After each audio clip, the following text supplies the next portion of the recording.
Assalamualaikum dan selamat sejahtera. Apa khabar anak-anak murid cikgu pada minggu ini?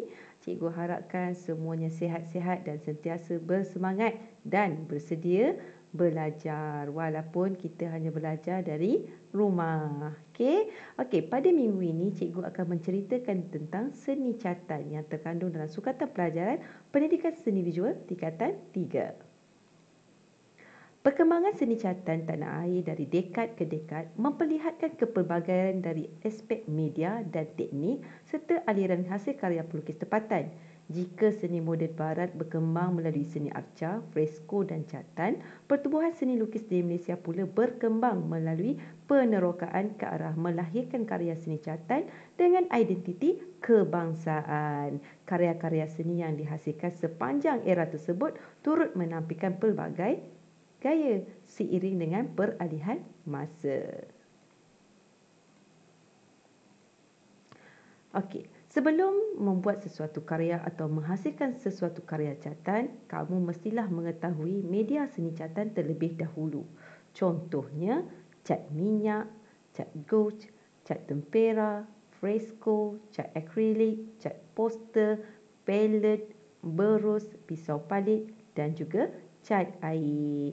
Okey, kalau kamu nak tengok gambar yang lebih lanjut mengenai media seni catatan, kamu boleh buka muka surat 32 buku teks kamu. Okey, kat situ dia dinyatakan apakah nama bahan dan juga apa bentuk ataupun imej bahan-bahan tersebut. Okey, seterusnya cikgu akan menceritakan tentang bahan seni catatan. Okey, kita perlu mengetahui tentang jenis catatan, bahan tara yang digunakan dan juga teknik-teknik penghasilan. Okey, contohnya jenis media yang pertama adalah cat air. Bahan tara yang digunakan adalah air. Alat yang digunakan adalah berus lembut ataupun berus keras. Jenis permukaan untuk cat air ialah kertas cat air dan juga kertas cartridge.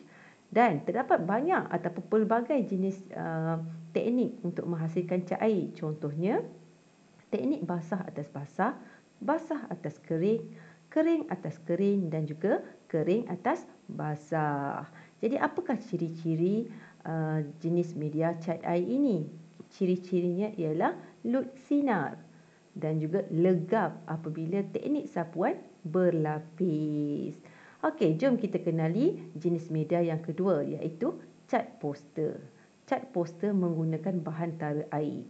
Antara alatan yang digunakan adalah berus lembut dan juga berus keras. Jenis permukaan adalah seperti kertas cartridge. Teknik yang digunakan untuk menghasilkan cat poster ialah sapuan warna tebal atau nipis dan juga mengaplikasi teknik warna rata. Ciri-ciri cat poster adalah legap dan cepat kering. Okey, seterusnya kita kenali pula dengan cat akrilik. Bahan tara untuk cat akrilik adalah air. Ciri-ciri alatan yang digunakan adalah berus lembut, berus keras dan jenis permukaannya adalah kanvas dan juga kertas cartridge. Teknik yang digunakan dalam menghasilkan media cat akrilik ialah sapuan warna tebal ataupun nipis. Ciri-ciri yang ada pada cat akrilik ialah legap dan juga cepat kering. Okey. Seterusnya, kita kenali jenis media cat minyak. Okey, cat minyak menggunakan bahan tara tupetin dan juga minyak linsit. Alatan yang digunakan berus lembut, berus keras dan juga pisau palit. Nak tahu macam mana? Kamu boleh Google lah. Google image, kamu type pisau palit. Okey, cikgu sebut pun dah berbelit. Okey, jenis permukaan yang digunakan ialah kamu boleh buat karya cat minyak di atas kanvas, papan lapis dan juga cardboard. Teknik yang digunakan adalah teknik glazing ataupun impasto. Ciri-ciri yang ada pada cat minyak adalah legap, licin, berkilat, kasar dan berjalinan berdasarkan teknik sapuan, juga lambat kering.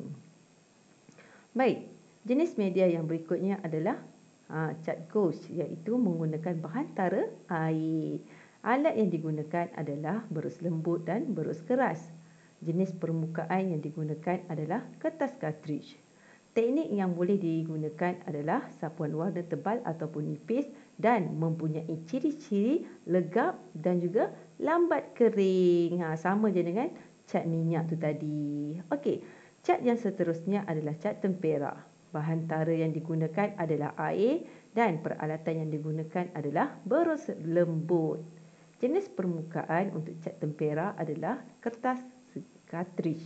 Okey, dan teknik yang digunakan adalah sapuan warna tebal ataupun nipis. Ciri-ciri cat tempera adalah luk sinar, lembut seperti teknik catan menggunakan cat air. Dan yang akhir sekali adalah fresco. Apa itu fresco? Fresco ni menggunakan bahan tara kapur plaster. Okey, alat yang digunakan adalah berus keras. Jenis permukaan dinding. Dan teknik yang digunakan untuk cat fresco adalah sapuan warna tebal ataupun nipis. Antara ciri-ciri fresco adalah legap dan juga cepat kering. Okey, faham ke?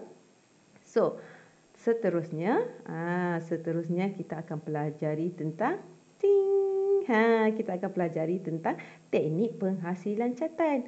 So, kita dah tahu media digunakan, bahan tara yang digunakan, jenis peralatan yang digunakan. Sekarang ni kita nak tengok apakah teknik-teknik, teknik-teknik penghasilan catan-catan tersebut. Jom kita tengok. Okey, teknik yang pertama adalah teknik pointillism. Okey, diaplikasikan melalui teknik titik secara berulang dengan menggunakan hujung berus dalam kedudukan menegak. Teknik yang kedua adalah glazing. Teknik ini menggunakan cat minyak dengan sapuan berus bersahaja untuk mewujudkan kesan warna yang licin dan berkilau. Teknik yang ketiga adalah teknik impasto yang menggunakan warna secara terus dari tiup dengan sapuan pisau palit bagi mewujudkan kesan warna tebal dan legap. Teknik yang keempat adalah hard edge. Teknik ini menggunakan masking tape untuk memisahkan warna agar karya seni catan kelihatan kemas, tepat dan terpotong-potong. Teknik yang kelima adalah ala prima. Teknik ala prima menggunakan warna cat minyak yang diambil terus dari tiup dan disapukan secara spontan. Seterusnya adalah scumbling. Menggunakan berus dimulai dengan warna yang gelap dan ditindan dengan warna yang cerah secara terkawal untuk menimbulkan kesan luk sinar. Baiklah, kita pelajari pula tentang aliran seni catan. Aliran yang pertama adalah naturalism. Aliran seni yang menggambarkan sesuatu dalam keadaannya yang sebenar dan semula jadi. Seterusnya adalah aliran realism. Pergerakan seni lukis Perancis pada tahun 1850 sehingga 1875 yang menentang idealisme Akademi Perancis dengan mengemukakan lukisan realistik. Seterusnya adalah aliran impressionism.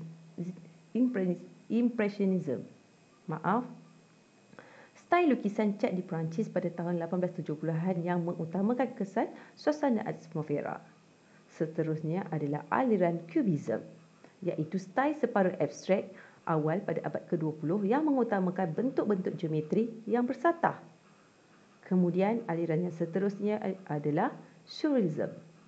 Pergerakan seni di Paris pada tahun 1920-an yang meneroka bahagian minda separuh sedar sebagai sumber kreatif. Seterusnya adalah aliran Expressionism. Pergerakan seni lukis pada awal abad ke-20 di Eropah yang menekankan pernyataan tentang emosi. Seterusnya adalah Expressionism abstrak. Style seni abstrak yang bermula di New York pada tahun 1940-an yang melibatkan luahan emosi dalam bentuk abstrak. Dan yang terakhir sekali adalah aliran pop art. Aliran seni lukis moden barat pada tahun 60-an hingga 70-an yang menggunakan unsur tampak iklan atau bidang komersial. Baik, mari kita kenali pelukis dan karya seni catan tempatan. Berikut adalah Chua Teng Teng. Chua Teng Teng dilahirkan pada tahun 1912 di Fujian, China. Beliau merupakan perintis kepada penggunaan teknik batik dalam karya seni catan tempatan. Catan figuratif dengan identiti budaya masyarakat di Malaysia lazim diketengahkan dalam karya seni.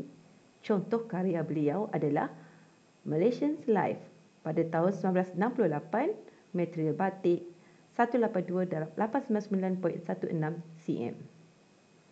Tokoh yang berikutnya adalah Khalil Ibrahim. Khalil Ibrahim dilahirkan pada tahun 1934 di Kubang Krian, Kelantan. Beliau sering memaparkan aktiviti kehidupan masyarakat melalui catan figuratif. Beliau juga sinonim dengan catan batik walaupun pada awal pembabitannya menggunakan cat air dan juga akrilik. Antara karya beliau adalah Pantai Timur, East Coast One pada tahun 1978, batik. Seterusnya adalah Sulaiman Esa. Antara karya beliau adalah Ke Arah Tauhid pada tahun 1983 yang menggunakan media campuran. Beliau dilahirkan pada tahun 1941 di Johor Bahru, cenderung menampilkan tema kesenian Islam melalui penggunaan media campuran. Idea dan olahan mencerminkan unsur seni Islam yang menjadi identiti dalam penghasilan karya. Seterusnya adalah Din Omar. Beliau dilahirkan pada tahun 1966 di Bacok, Kelantan. Beliau gemar menampilkan tema tradisi masyarakat Melayu melalui aplikasi media campuran.